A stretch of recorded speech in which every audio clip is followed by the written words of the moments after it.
Have you ever noticed how some people seem calm on the outside, but inside they're constantly overthinking everything? They replay conversations in their head. They analyze facial expressions. They wonder why something small bothered them so much. And the strange part is this: most of them don't even realize this is a psychological pattern. They just think, that's how I am. But psychology tells us something very different. In reality, this behavior is often the result of a hidden internal conflict, a tension between who you learn to be and who you actually are. Many people grow up adapting to expectations, adapting to silence, adapting to avoid conflict, and over time, the mind learns one powerful rule: staying alert keeps me safe. So the brain never fully rests. It scans for threats.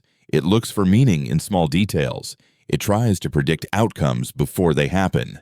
This is why overthinking doesn't feel optional. It feels automatic. And here's where it gets interesting. Psychologists have found that people who overthink are often not weak-minded. They're actually highly perceptive. They notice patterns others miss. They sense emotional shifts early. They pick up on inconsistencies in tone, behavior, or energy. The problem isn't perception. The problem is where that perception is directed. Instead of being used outwardly to understand the world, it turns inward. Every thought becomes self-referential. Every mistake feels personal. Every silence feels meaningful. And slowly, a dangerous loop forms. You think till you doubt. Till you think more, till you doubt deeper. This loop doesn't come from logic. It comes from emotional conditioning. At some point in life, your mind learned that being wrong, misunderstood, or unprepared had consequences. So now, it overprepares. But here's a question most people never ask themselves. What if your mind isn't trying to sabotage you, but protect you using outdated rules? That single idea changes everything, because once you see overthinking as a defense mechanism rather than a flaw, you stop fighting it. And when you stop fighting it, you can finally redirect it. In the next part, we're going to look at why certain people are more prone to this mental loop than others, and what early psychological patterns usually trigger it. And while listening, ask yourself something honestly. If parts of this feel uncomfortably familiar,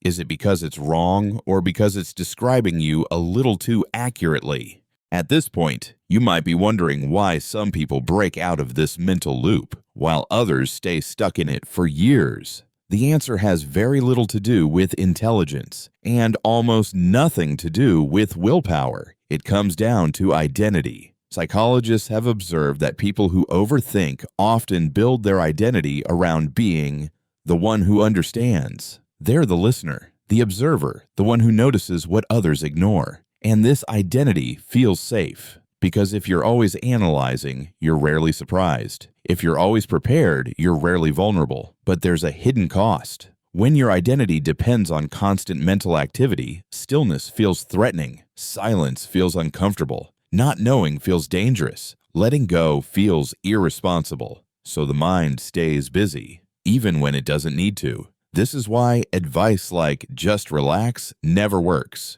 Because relaxation feels like losing control. And here's something most people don't realize. Overthinking often increases after success, not before it. Once someone proves they're capable, their mind raises the stakes. Now you have something to lose. Now you can't mess up.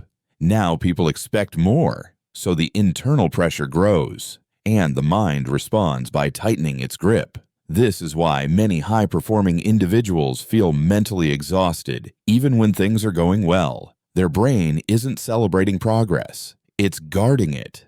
But guarding something constantly eventually turns into fear. Fear of slipping. Fear of being exposed. Fear of not living up to the image others now have. And this fear feeds the loop even more. The turning point usually doesn't come from thinking harder. It comes from redefining what safety actually means. True psychological safety isn't about predicting every outcome. It's about trusting that you can respond, even if things don't go as planned. That shift takes time, but it starts with awareness. Once you notice when your mind is scanning for danger instead of reality, you create a small gap, and in that gap, choice appears. You can stay in the loop, or step out of it temporarily, and that temporary step is often enough to weaken the habit.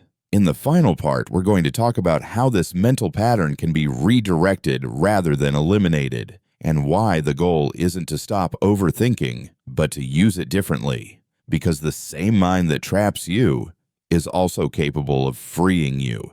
Here's the part most people don't expect. The goal isn't to silence your thoughts, it's to change their direction. Trying to shut down overthinking usually backfires. The mind resists force, but it responds to purpose. When overthinking has nowhere to go, it turns inward. When it has a clear direction, it becomes insight.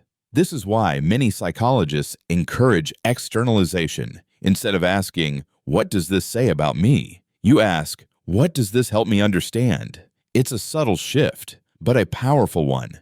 People who successfully redirect this pattern often develop a habit of observation without self-judgment. They notice thoughts without immediately identifying with them. Not, "I am anxious," but "anxious thoughts are appearing." That separation alone reduces emotional intensity. Another key factor is meaningful engagement. Overthinking thrives in mental vacuum. When there's no clear goal, the mind creates problems to solve. But when attention is absorbed by something concrete, learning, creating, building, the loop loosens naturally. This is why people often say they feel most at peace when they're deeply focused, not distracted, focused. And finally, there's one uncomfortable truth many people avoid. Some people hold on to overthinking because it gives them a sense of identity. Letting go feels like losing a part of themselves.